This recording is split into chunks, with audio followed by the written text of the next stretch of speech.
Raising the Bets is brought to you by the Star Quest Production Network and is made possible by our many generous patrons. If you'd like to support the podcast, please visit sqpn.com/give.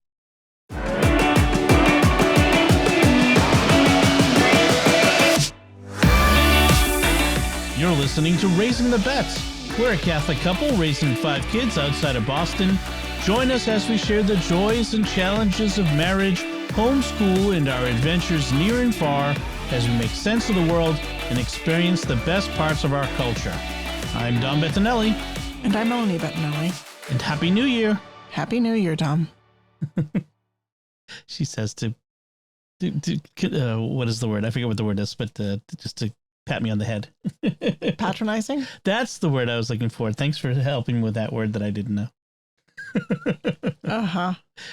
So it is a new year, 2023, and it's our first episode of the podcast.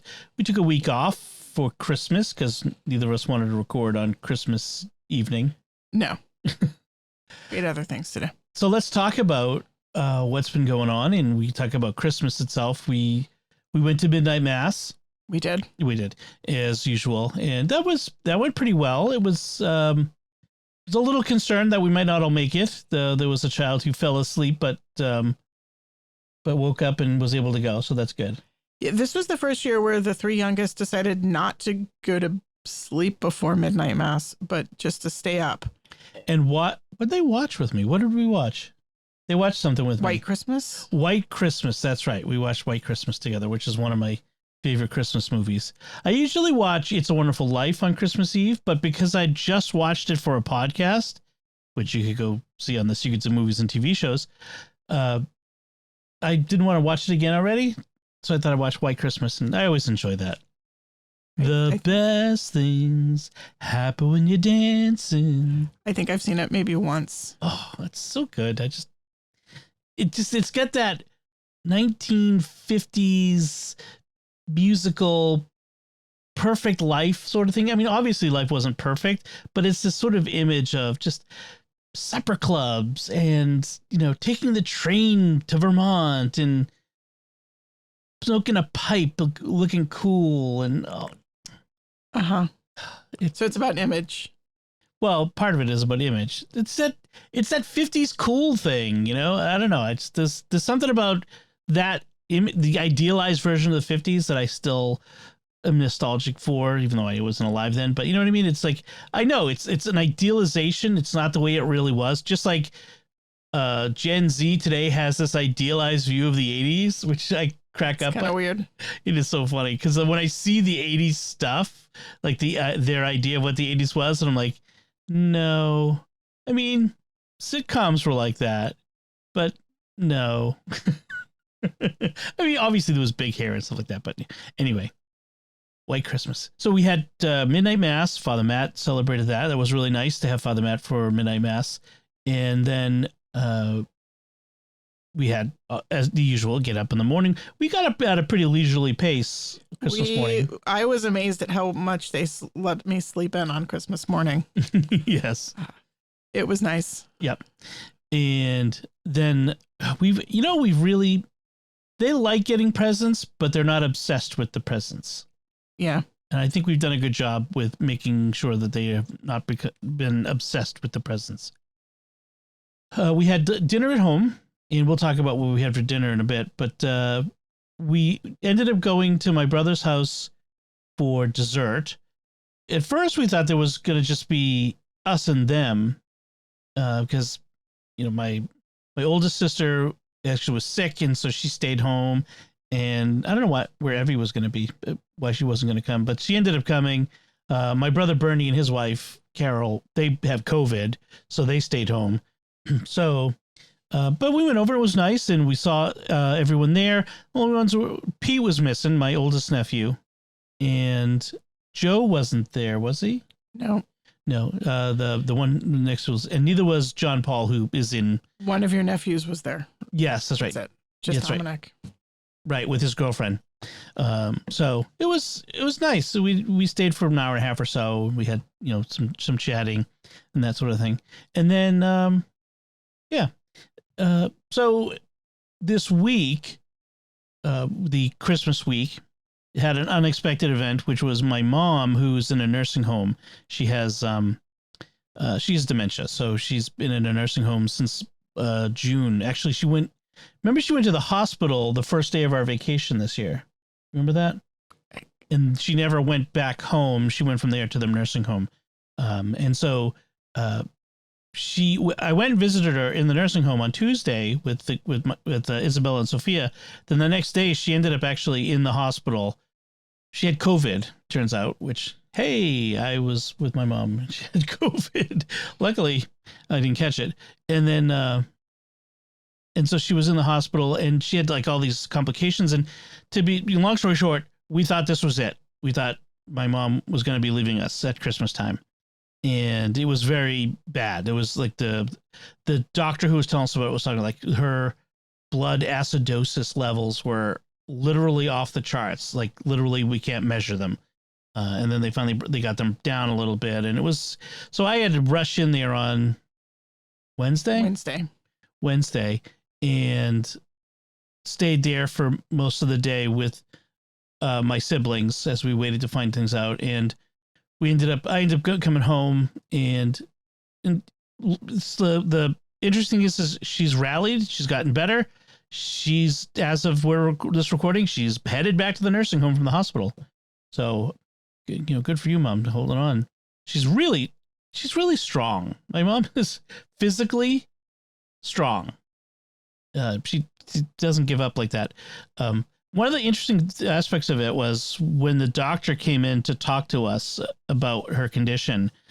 This tiny woman, like she couldn't have been 5 feet. She was really tiny. Dr. Khan, and I kept wanting to call her Kamala Khan, Ms. Marvel. And Kamala, why are you there? like her mother's accent. Uh-huh. Anyway, I'm sure she would have been very amused. She would have been very amused for me to imitate a Pakistani mother to her. That would have gone over just great. So, but she was telling us, and we were explaining, because we had to go over the do not resuscitate orders and what do we want to do and all the contingencies.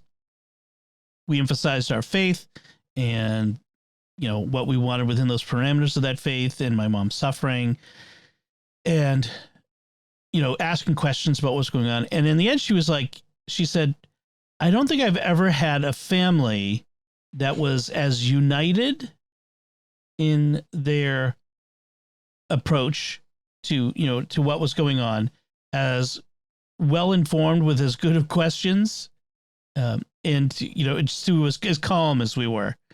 So I don't know what that says, but I felt like we were witnessing our faith to the doctor and to the staff, because we had been emphasizing we need to get a priest in there and we'd pray with my mom and that sort of thing. So I hope that was a good witness.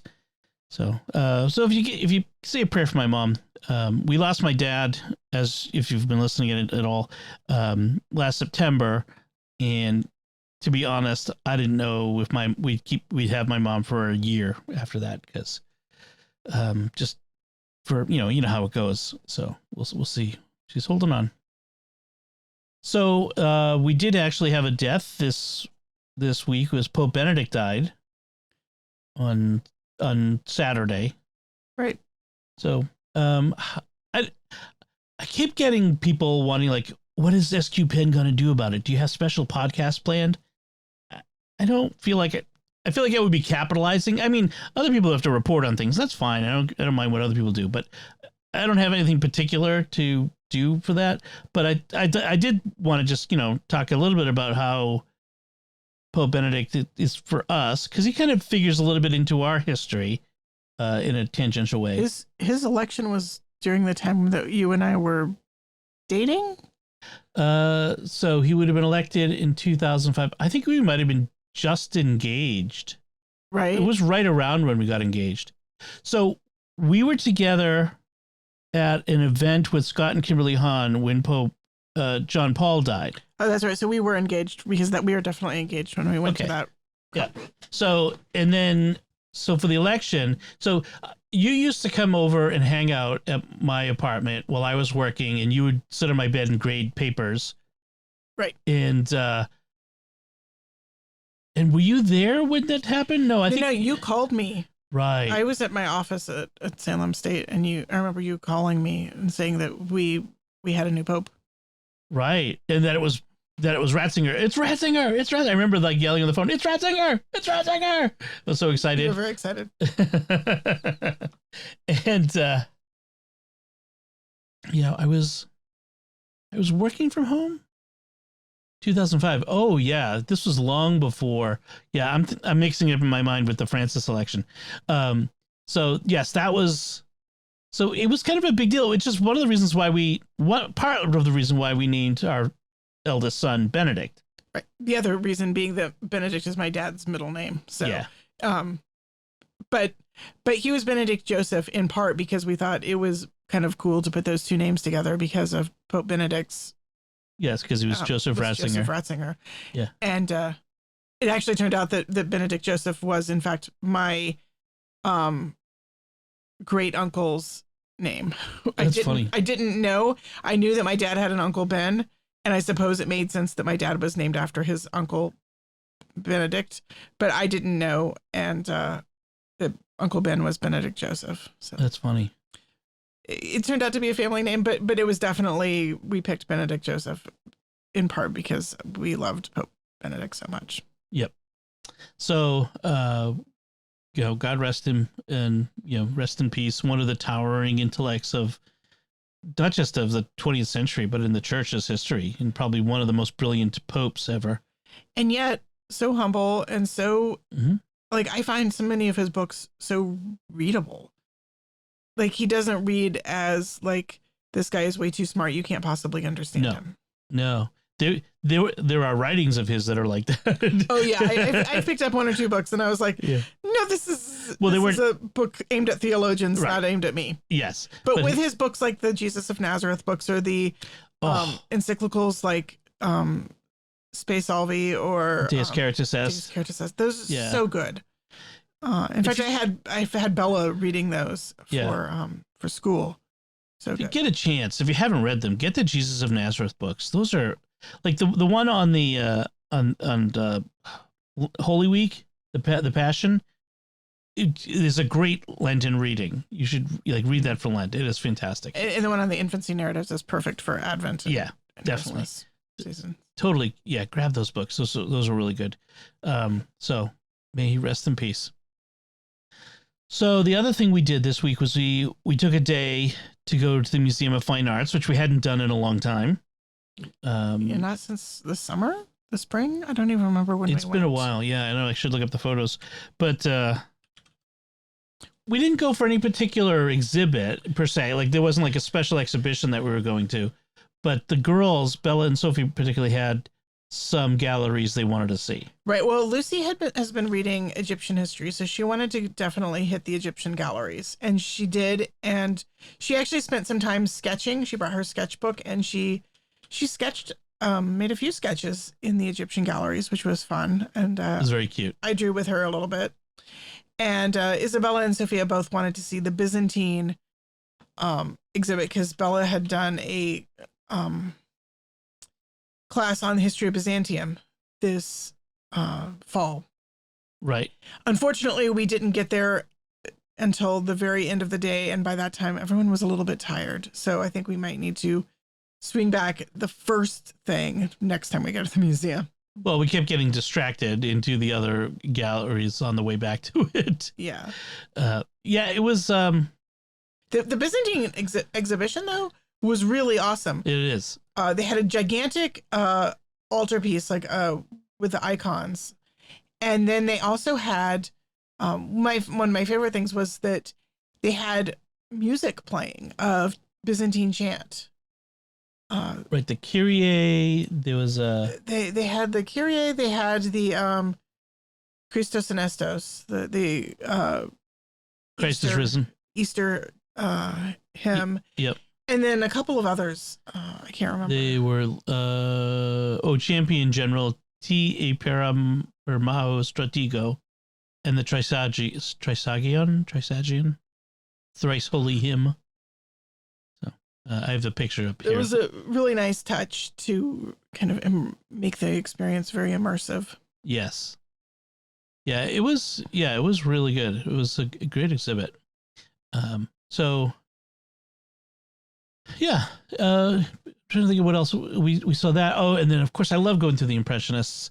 I love standing there in front of Van Gogh. Like, oh, look, this famous Van Gogh, and looking at the paint strokes and that thick glob of paint and thinking, Van Gogh painted that. You know, just I love standing in front of these paintings, like 2 feet away. It's like, wow, history. I'm so close you could touch it. And if anyone throws tomato soup at it, I will tackle them and pull them to the ground. Those people drive me crazy.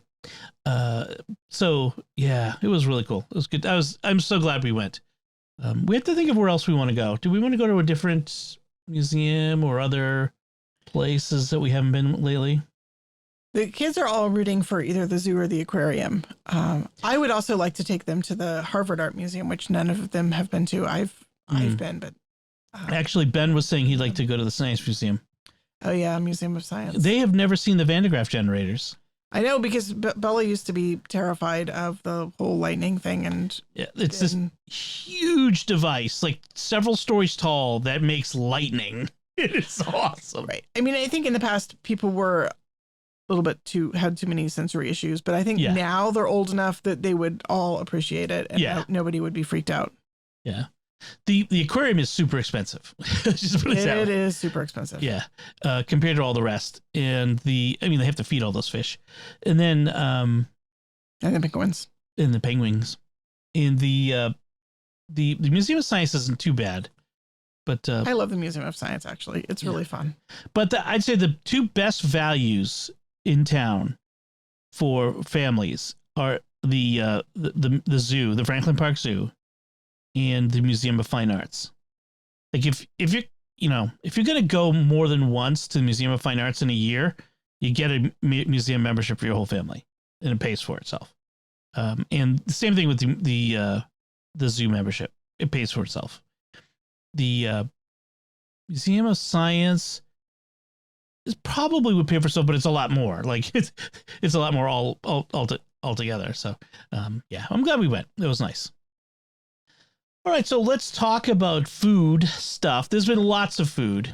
Lots of eating because, Christmas time, hello. Feasting, and too much to really go over every single dish. We'd be here all night talking about all the different things we made that were new. Mm-hmm. I did want to talk a little bit about our Christmas dinner. I think I mentioned last time that I'd picked up a rib roast at the store where it was on super sale. Super sale. It wasn't prime rib because it wasn't prime quality. It was choice quality. Oh, it was still incredibly tender and good. And if that wasn't prime, I don't even really care because it came out really. So the way I prepared it was 24 hours in advance. I took it out of its bag, dried it all off, and then salted it all over. In fact, I used actually a Texas brisket rub that I have because that's mostly pepper and salt, and maybe there might be a little garlic or whatever, and just covered it all over, and then put it back in the fridge uncovered overnight. And it gets that nice, it's not exactly dry age, it's sort of a dry brine, really. But it gets nice and dry in the outside, so it'll get a nice crust. Put it in the oven in the morning at 250 for, I think because of the size, it was 4 hours. It was really way bigger than we needed. I mean, there was more a lot of meat on that. Yeah. I ended up eating most of it and leftovers and stuff, but yeah, I ended up having to toss a little bit of it because it was a week and there was a little bit left. But so 250, 3.5, maybe 4 hours. You take it out and let it sit for an hour. You put foil over it and throw vegetables, root veggies into the roasting pan and cook those for 45 minutes in the oven at 425, I think it was. Then when it's done, you put the roast back in. I really should have taken the vegetables out at that point. Yeah, they got a little bit overdone. The recipe says to leave them in, but it really should have taken them out. And I put it back, the roast back in there under the broiler for 5 minutes, just five minutes, to get that really nice crust on the outside. And it was perfectly done, so tender, so fall apart in your mouth. Honestly, I think I would probably have preferred the vegetables done separately. Yeah. I mean, I don't know. I'm kind of disappointed in the cooked in the pan because I feel like it doesn't really. The vegetables are sort of a secondary afterthought thing, and they're not quite as. It's such a big trend. The whole like tray bake everything in one pan. Roasting everything together. But I don't know. Get a separate pan and just put it in a different time. You know what I mean? I agree. I think it's more that's more about convenience and less about quality of the vegetables. Like I don't think they come out tasting better. Right. So the roast itself was really great, and I served it with a horseradish sauce. I liked it. I don't think anybody else had the horseradish sauce. No, nobody else ate the horseradish. I really liked it, and it was good. And then you made challah for bread as usual, and then we had mushrooms, like sautéed mushrooms. I did a repeat of the really good sweet potatoes from Thanksgiving. Oh my gosh, it's like sweet potato pie. I mean, it's so sweet. It's good. You don't really have it like at the holiday. Don't eat it any time of the year because you get really fat from it. Didn't actually put that much sugar in it. It's the orange juice that makes it really pop. Right. So you roast them, you mash them with orange juice, a little bit of brown sugar, some butter, lots of butter. Yeah. That's really, the orange juice is the key to that one. Yeah. And then I don't know, we had some desserts. What did we have for dessert? The kids made sugar cookies. Yep. And I made some rum balls, and then we had whatever tiramisu over at my brother's. Oh, they had tiramisu and apple pie and some Carol made a beautiful Irish bread. Sweet bread. Like a sweet soda bread. Settle something for us folks.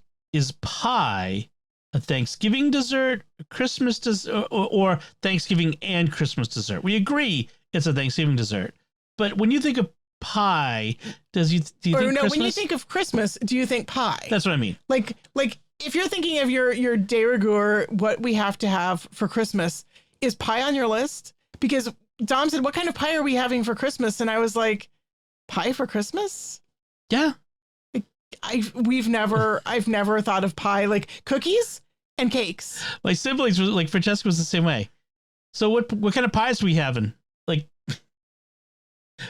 there was apple pie at my brother's. There was, but I think Christmas desserts. I think cookies and cakes. So Christmas cookies is not a pie dessert. Christmas is not a pie holiday. It's a cookie and cake holiday.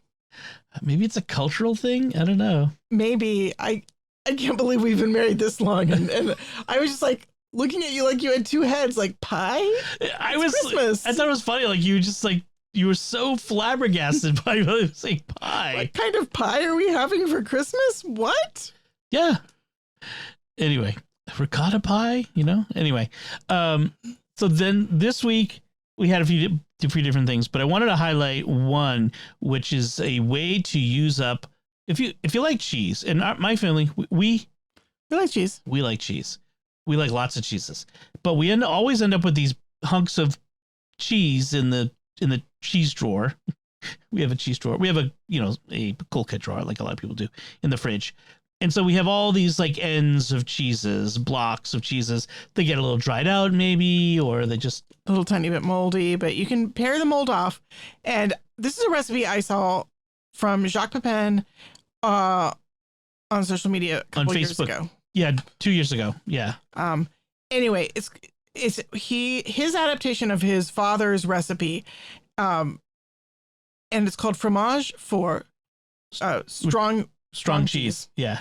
And he said his father used to take the ends of the cheese and put them in with like a leek broth into a jar and then like stick it in the cellar for 2 weeks and then eat it. Yeah, it was like fermented in the jar. Kind of a fermented cheese thing. But Jacques Pepin just puts all the bits of cheese into the food processor with a clove of garlic, or several cloves of garlic actually, and some white wine. And it's like a mixture of hard cheeses and soft cheeses. He even throws in some American cheese and some goat cheese and that sort of stuff. Like any cheese. Any cheese.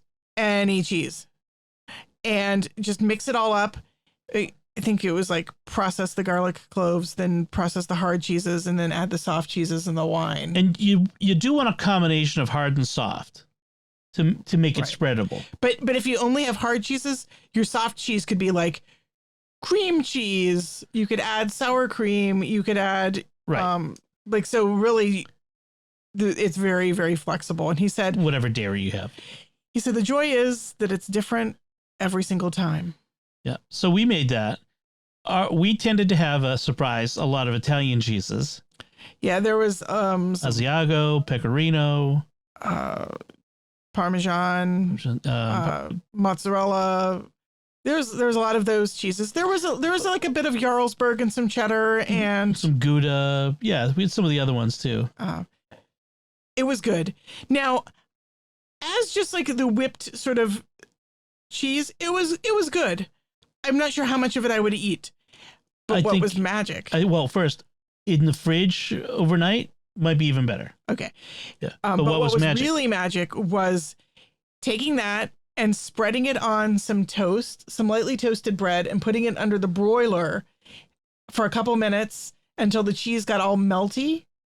That was amazing. It's like the best grilled cheese you ever had. Yeah. And I started off with some really good bread because I had some beer bread that I had made and I knew that we weren't going to finish it. And I just could not bear to see this bread mold and go bad. So I just sliced it up and put it in the freezer. So it was a really good rye and whole wheat with, I think it was like a stout. Right. Yeah, it was a dark beer. Like a dark stout bread. And so that with the fromage fort was so good. And because it had a lot of Italian cheeses, it had a slight pizza taste to it. Yeah, Sophie said it's kind of like a pizza. And we were thinking, like, if we'd put a little sauce on the bread under the cheese, that would have been like the best pizza ever. In fact, I think that the fromage fort would make really good homemade pizza. Oh, yeah. Yeah, you're right. Just think, like if you had a little like pizza rounds, like flatbreads, maybe like the naan or something like that. Right. And just spread the cheese on, put it under the broiler. Oh, so good. Yeah, fromage fort. Definitely check it out. I'll see if I can get a way to link to the original video of him showing it. Oh yeah, because I've seen several people like repost the Jacques Pepin recipe, but what you really want is the video of Jacques making it because he's so cute. I love him. Jacques Pepin. He was a lockdown star during COVID. He did a lot of stuff and got really like not just famous. I mean, he's already famous, but people were really tuning in. He had a second career out of his kitchen. What I love about Jacques Pepin is that he cooks French food, but it's not like that fussy, fancy French chef in a 5-star restaurant French food. It's like everyday, ordinary. I'm throwing together some stuff from the odds and ends I have left over in the kitchen sort of French food. It's I wouldn't say necessarily peasant food. Well, it's kind of peasant food, but it's just like it's ordinary people food. It's suburban France. If there's such a thing as suburban France, that's the sort of food. It's family food. Yeah, I feel like he's approachable. He makes me feel like, yes, you can cook this, and you are not like right. Well, like Julia Child or the Galvin Gourmet, and what's his name? I forget his name. But yeah, like a lot of those original TV chefs.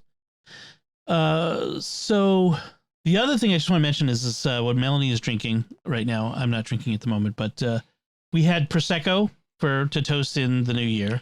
And I had like, what do we do with extra Prosecco? You make Bellinis. And I have this, cocktail recipe for a Bellini, which has peach puree and Prosecco. And I'm like, oh, if only we had some peaches. We've always got peaches in the freezer. We have frozen peaches in the freezer that we use in the in smoothies. So I'm like, oh, okay. So I got some out, defrosted a little, did the hand immersion blender, blended it up. And you also picked up we went to the liquor store when we got the Prosecco, and you picked up some peach vodka. Now, the reason I picked up this peach vodka which is not something I would normally get. I did have peach liqueur on my shopping list, but I got this instead because it's Deep Eddy brand. And Deep Eddy is a swimming hole in Austin. And so that like grabbed my attention from across the room. I'm like, ooh, it's Austin vodka. And everybody knows that Texas vodka is better and Austin vodka is the best. I have no idea. I'm not really a vodka drinker, but the name, it charmed me. Yeah. It felt like home. And so I had to buy it. Awesome.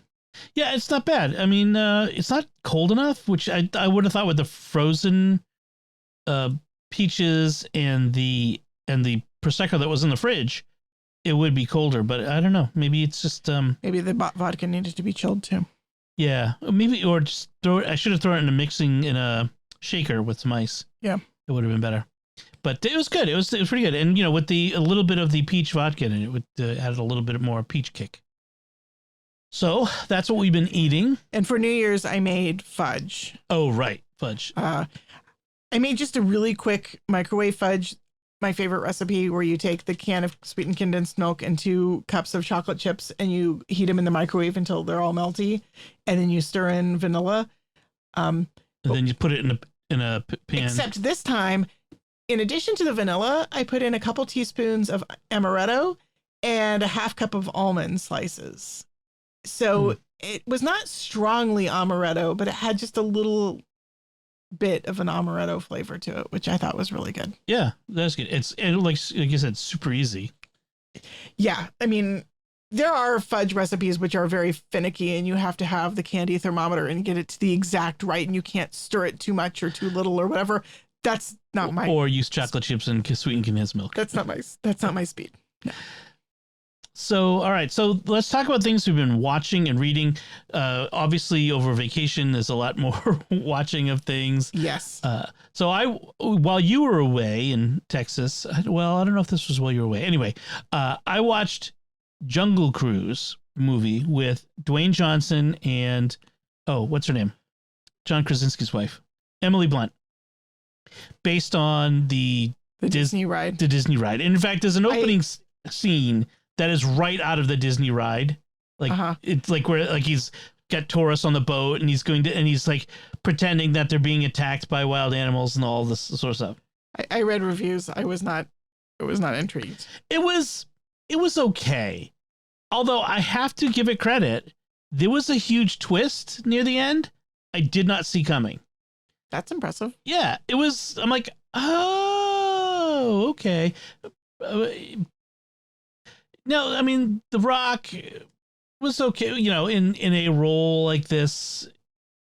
He's not playing to type, as he's still an action hero a bit in this, but he's not like big, brutal action hero dude, like oversized dude the whole way.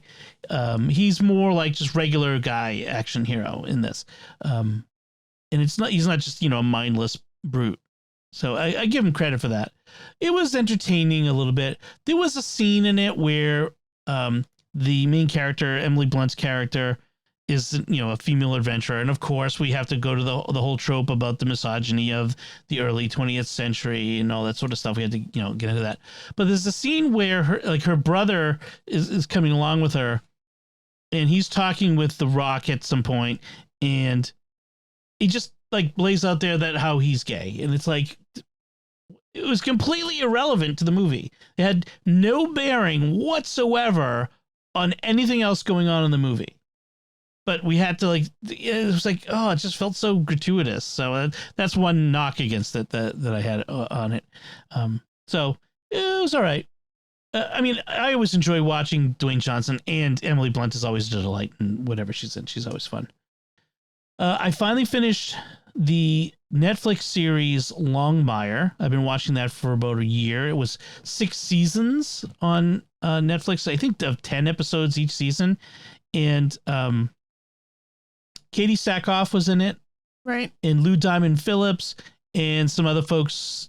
The main character who played Longmire is an Australian actor that I haven't seen him in anything else, so you probably wouldn't recognize him. But I really enjoyed the show. It takes place contemporary in Wyoming, a fictional county called Absaroka County, and Walter Longmire is a sheriff, and it's about his, crimes but also overarching themes and overarching story arcs throughout the series. And I really liked it. It didn't have any like ideological agenda. There was no agendas like that in there. There was, in fact, there was a bit of kind of a throwback ethics and morality. He was kind of like a John Wayne character in some ways. Stoic, strong, maybe almost stoic to a fault at times, but strong, and had his own code that he lived by, and it was a good series. I'm glad I watched it. I really enjoyed it. Your mom recommended it to me. Yeah, I watched the first couple episodes with you, and then you kept watching while I didn't. Right, because you were never available to watch it. So I'm like, well, you can catch up. I recommend you watch it, just like you did with Agents of S.H.I.E.L.D. One of these days, I'll binge watch it, probably. And I need something to watch. So we watched together the new movie Glass Onion. Yeah, that was fun. That's the sequel to Knives Out with James Bond. Daniel Craig playing the main character, sort of an effete Southern detective, and the whole cast of stars that were in it, and it's sort of billed as he's the world's greatest detective, and it's the Glass Onion is the name of it, and you kind of expect the story to have all of these layers and layers, and while it was okay, right? I thought it was good. It was pretty good. There was funny in parts, and there was some action. Now, both of us, while we were watching, overthought it, and we kept anticipating the plot getting more complicated than it did. That's my primary criticism. And I think that if maybe we had spent less time speculating, we might have enjoyed it more. I think it's more the fact that the plot was relatively flat. It was kind of obvious, in the sense it was too obvious. If we're telling the story, the greatest detective in the world, and we have these elements that they introduce, I don't want to give too much away, but where that could be really a real twist and a real trick, but it never is. It's just exactly what it is, and it's like, okay.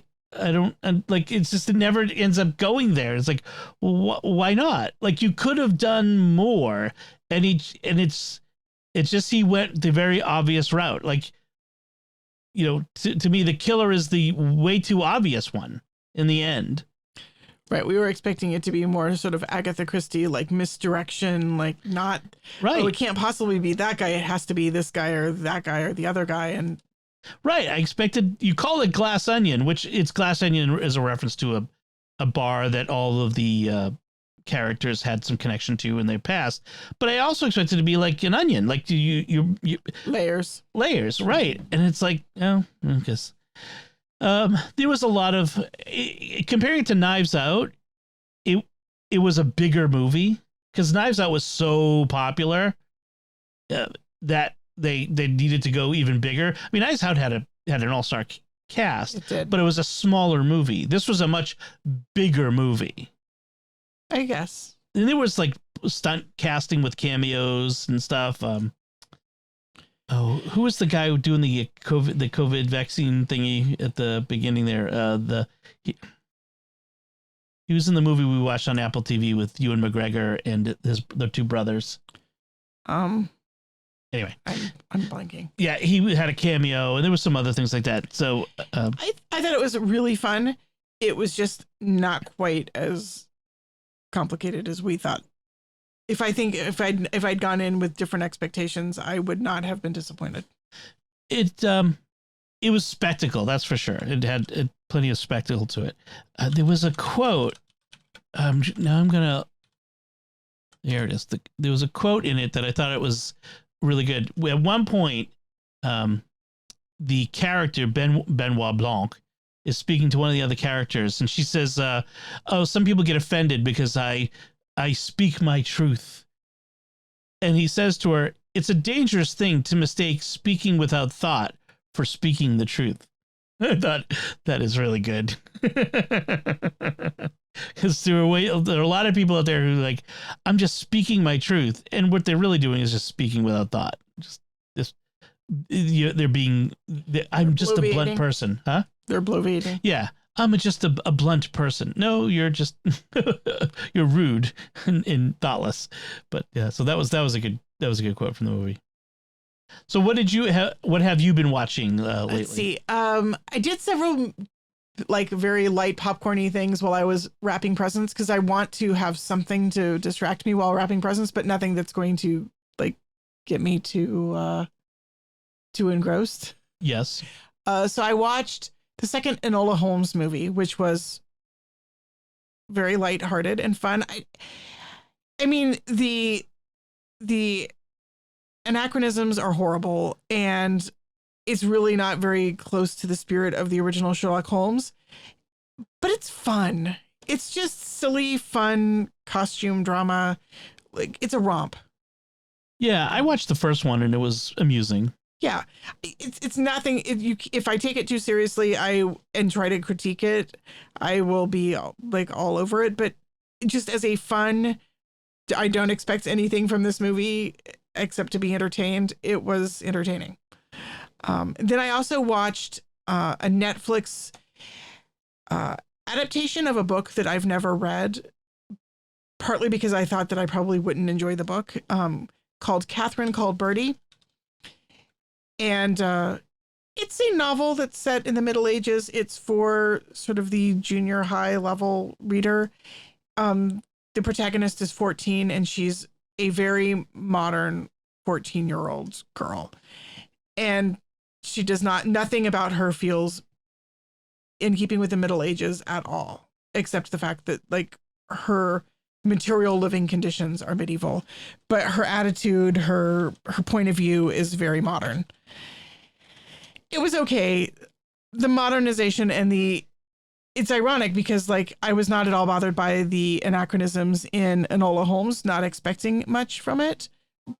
And plus Holmes is like fictional, whereas this is supposed to be set in the Middle Ages, and it's kind of wants you to take it seriously as being a view of the Middle Ages, or at least it seemed so to me. And it was not a book, a movie that I could take very seriously. And I get the feeling that the original novel was also not seriously trying to immerse the young reader in a medieval mindset, but just making the Middle Ages relevant, which I guess I personally have a problem with that. I think that with younger readers, especially, anachronisms are more glaring because they don't have the discrimination to tell that this is just a modern character dressed up in medieval clothes. They really think that they're learning about the way people were back in the Middle Ages, and they're not, and that bothers me. Right. I'd agree.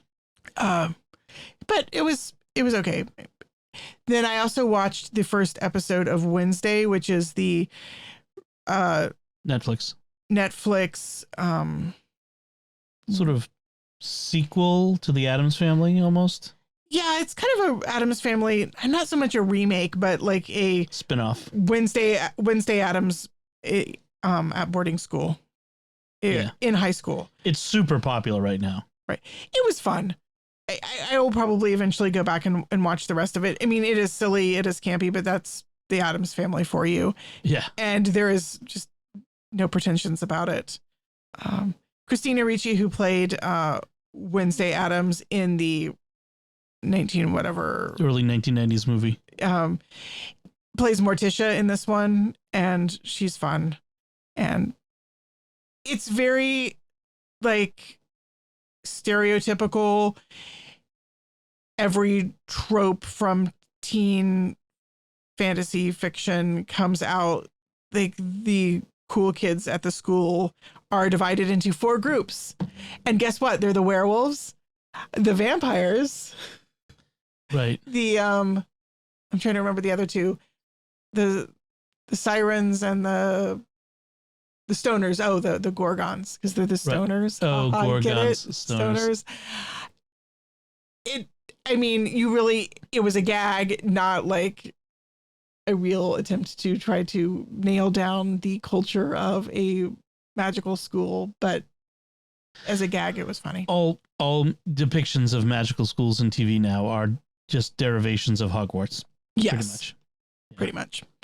I mean, it's fun, and as usual with the Addams Family, the really fun bits come when they come in contact with the normals and are completely bizarre, and defy expectations. And it has all of that. It was fun. I said that too many times. Catherine Colberti, by the way, her mother, the character's mother, was Billie Piper. Was Rose from Doctor Who. Yeah, that's so weird. And Andrew Scott was in it too. Yes, Andrew Scott was in it as the dad. Yeah.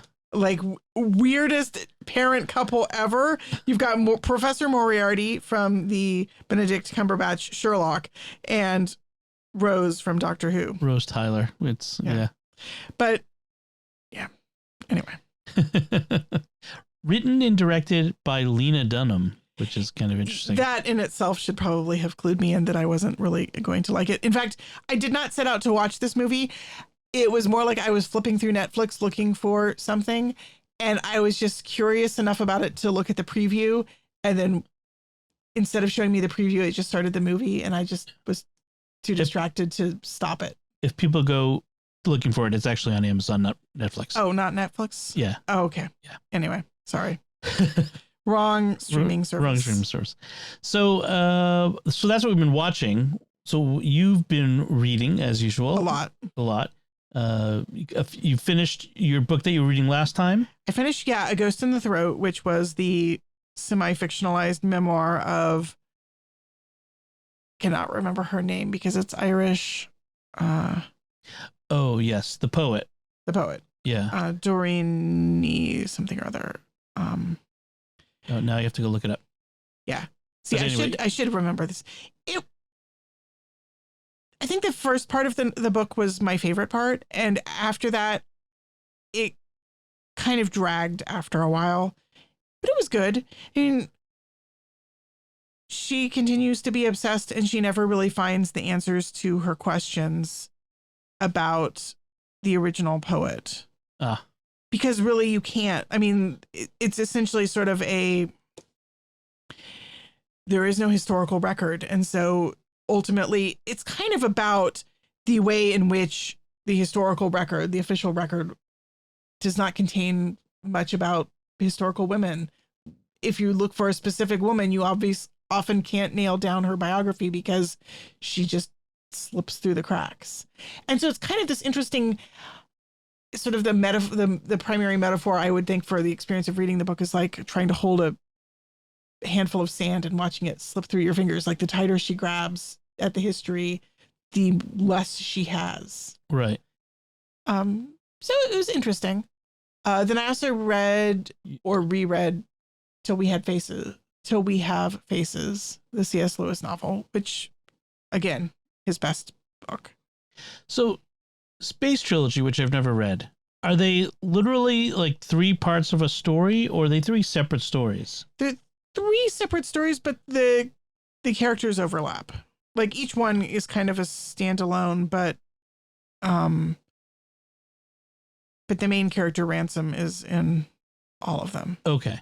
So is it like Narnia, where it's like Narnia has each book is its own self-contained thing, but they're all telling part of a complete story? Sort of. I mean, less so. I don't like the Space Trilogy as much as I like Narnia. I feel like Lewis was a huge science fiction fan. Yeah. And he wanted to write science fiction that was sort of like Narnia, that got to a deeper truth. Like, what is the truth about space? What's the truth that space, like, he wanted to write something that wasn't secular, that wasn't atheist, that had a truth. And the parts I like best about the Space Trilogy are the parts where he is kind of grabbing at the theological aspects of it. The parts that fail for me most is when it's most science fiction-y. Right. So Out of the Silent Planet is sort of the hero travels to Mars and finds what Lewis does, interestingly enough, is that he finds that the Martians are an unfallen species. They know God. They have never fallen. So they are living sort of as Adam and Eve would have in the Garden of Eden in relationship with God. And they're the ones who refer to Earth as the silent planet because Earth is under the shadow of evil. Okay. Then Paralandra, he goes to Venus and he finds there an unfallen woman who is then undergoes a temptation by the bad guy from Earth. So she is an Eve who is being tempted, but the tempter is a human from Earth as opposed to an angel. Okay. Although it's possible he's possessed by the shadow of the angelic being that has corrupted Earth. So it kind of feels like a case of possession. I can't remember. It's been so long since I've read it, if he's literally possessed or if he's just sort of evil. Okay. And Ransom then takes on the role both of Adam and of Christ of being the ransom, literally, right, to try to prevent her from falling. That is interesting.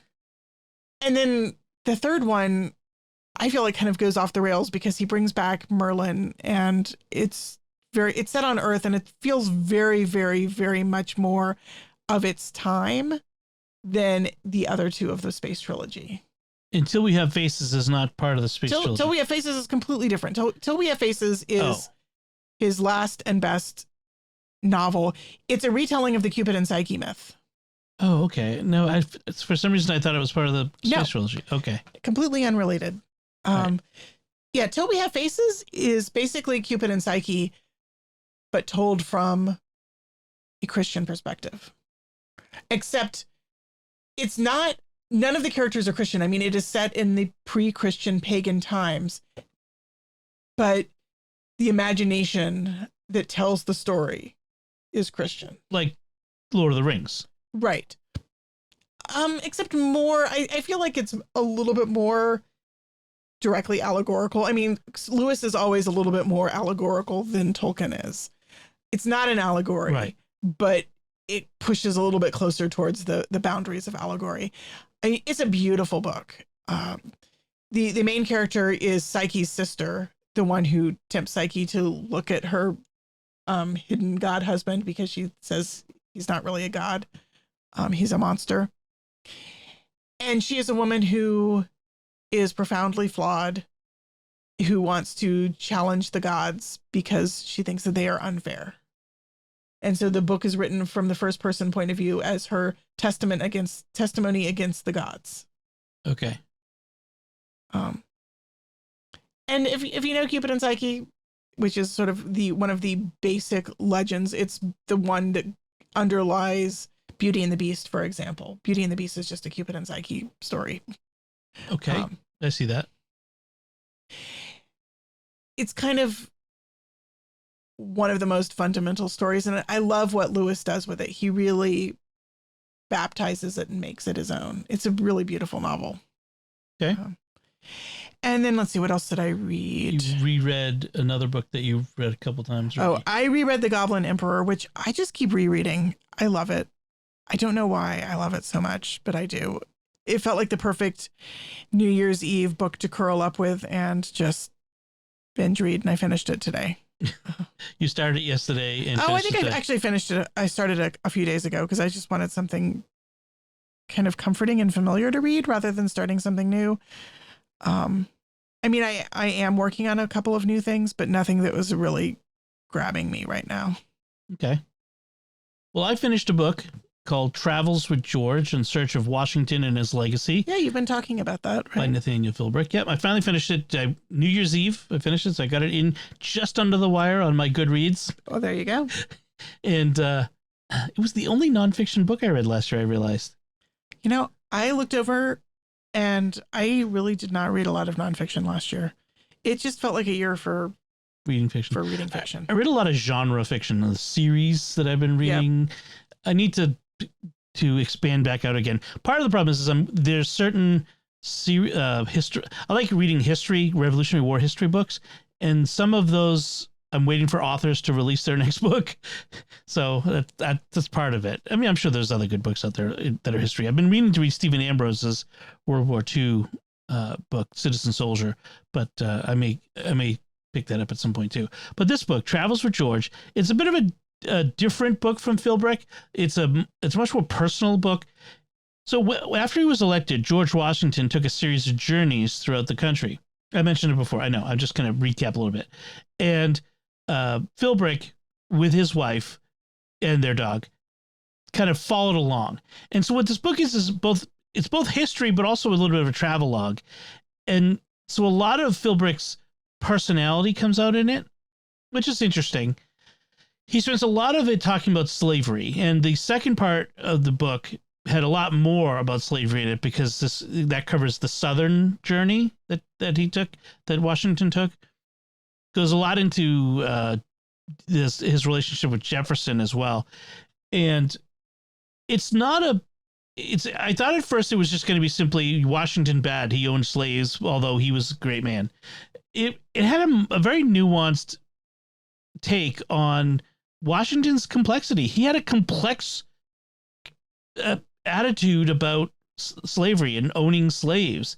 He was at points he was intensely uncomfortable with it. He wanted to free his slaves, but unfortunately, some of the slaves of Mount Vernon were owned by Martha Washington's first husband's estate, and by law, he had no right to free them, and neither did Martha. The estate owned them. It was really awful situation. And because the slaves that Washington owned were intermarried with the Martha's slaves, if he freed his own slaves, you'd create this separation in families. And, maybe he should have anyway. I don't know. But he wrestled with it, and he wrestled with it his whole life. And in the end, he ended up freeing them. And Martha ended up freeing her slaves after he died. And she inherited, she got the whole estate or whatever it was. And there was another point where they had one of the slaves escaped, and he used every means possible to bring her back. It's one of Martha's slaves. And so maybe he felt an obligation to her estate, I don't know. But in any case, he also believed that people should be free and that there shouldn't be slavery. So it was a very complex relationship. So that part of the book was interesting. I don't know if I would call it unsatisfying, but it was interesting. But it was really good was to see how so much of what we think of as the presidency, I mean, it's obvious in retrospect, was formed by what Washington did in those days. What does it mean to be president of the United States? It wasn't necessary that the president of the United States be the highest, most respected man in the land. At one point early on, many people thought that the governors of the individual states should outrank the president.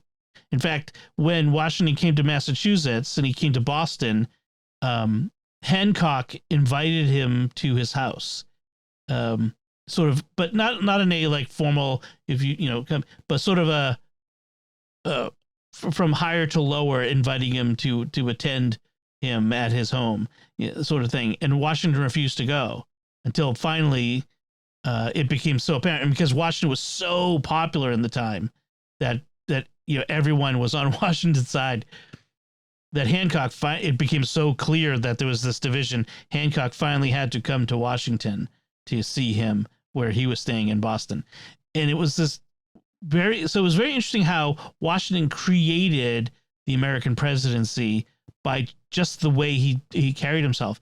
He could have created a royal presidency. He could have turned him, been just like any king anywhere. He would have got away with it too.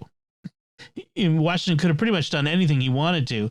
He could have set himself up as essentially a royal, but he didn't do that either. It was too humble for that.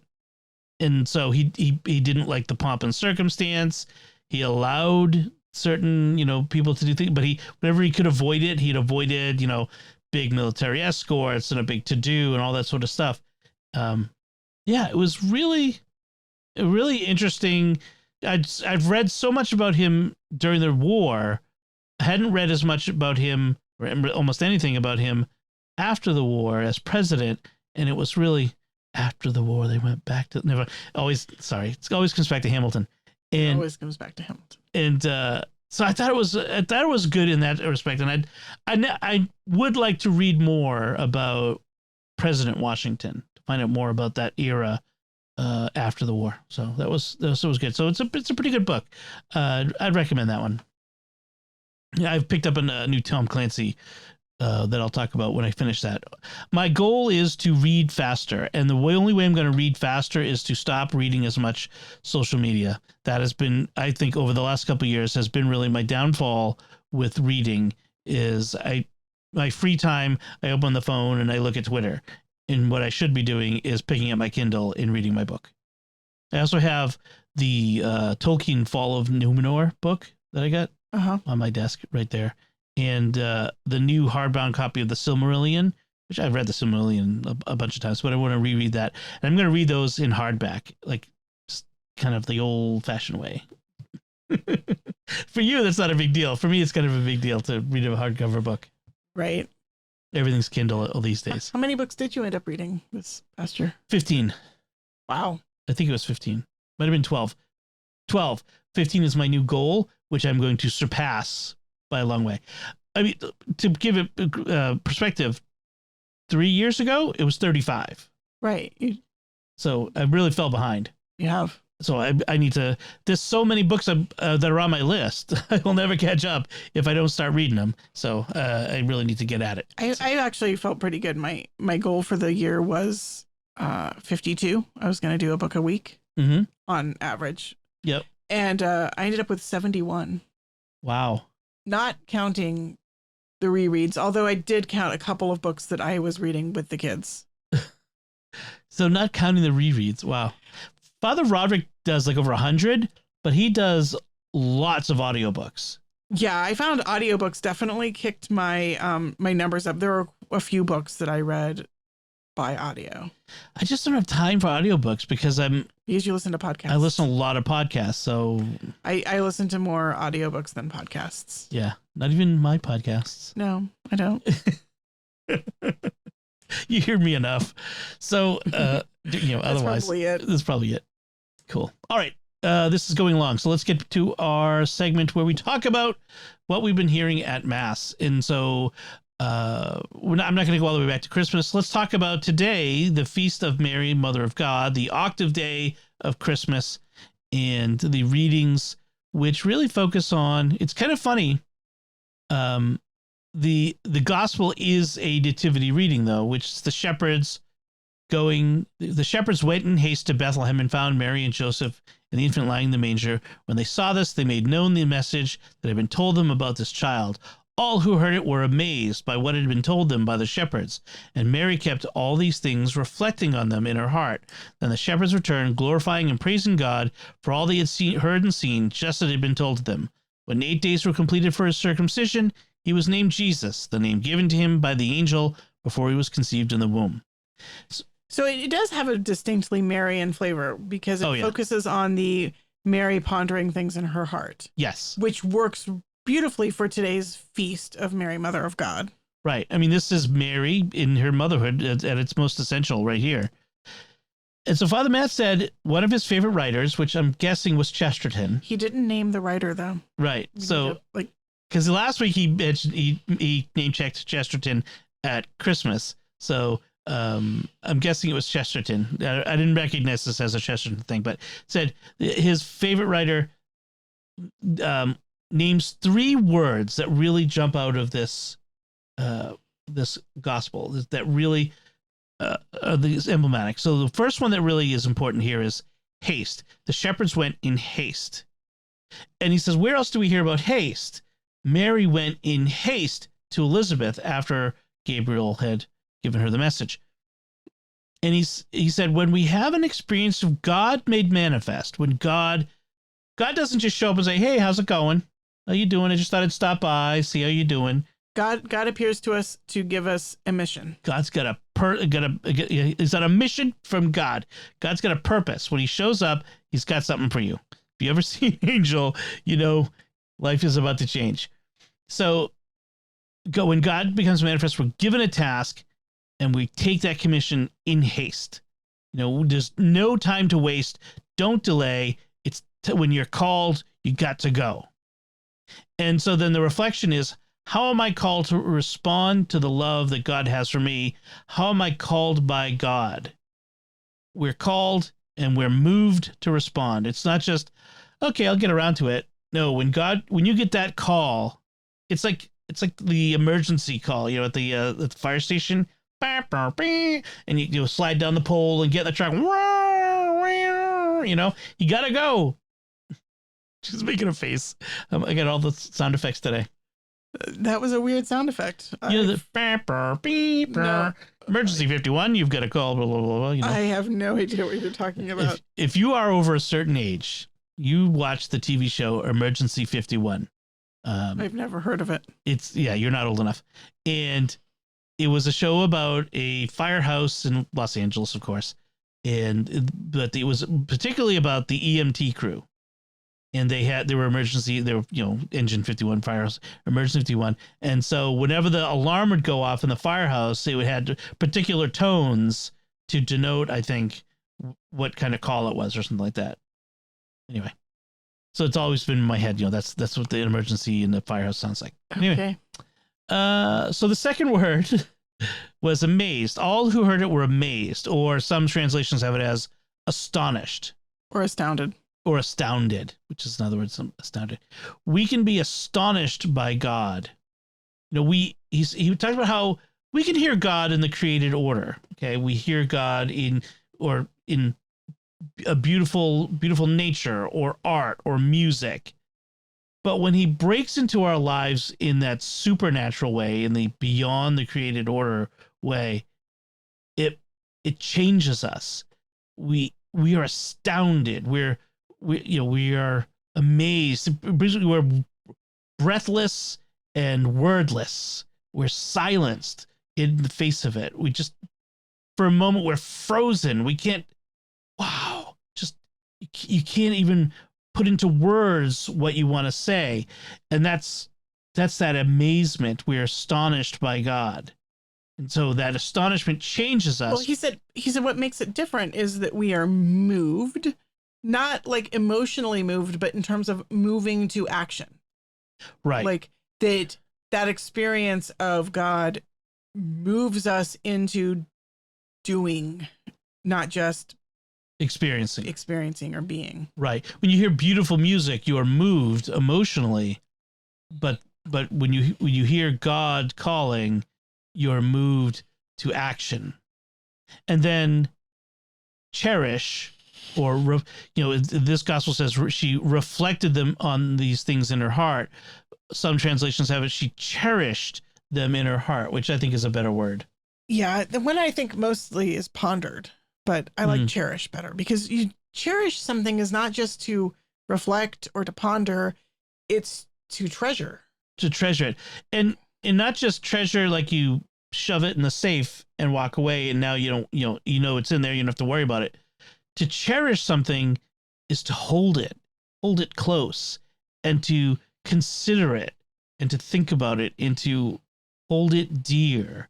If you have a cherished, he talked about often have cherished gifts from people. Like if I have, for example, I have a Zippo lighter that my dad gave me that was his Zippo when he was in the Navy. And he was on his first, cruise to the Mediterranean on their ship. And he gave it to me. It has like an inscription on it and everything like that. And I cherish that. Not just because it's a lighter. I mean, as a lighter, it's not very good. It doesn't actually light anymore. But because of what it means, what it connects me to. And so when Mary hears this, she holds them in her heart. You cherish what is dear or irreplaceable. And all these things that she heard were irreplaceable. So I really like that. So it was so you haste, astonished, and cherish. Those 3 words from this gospel. I also love the idea that I was thinking about the shepherds seeing the choirs of angels singing. That would have changed their lives.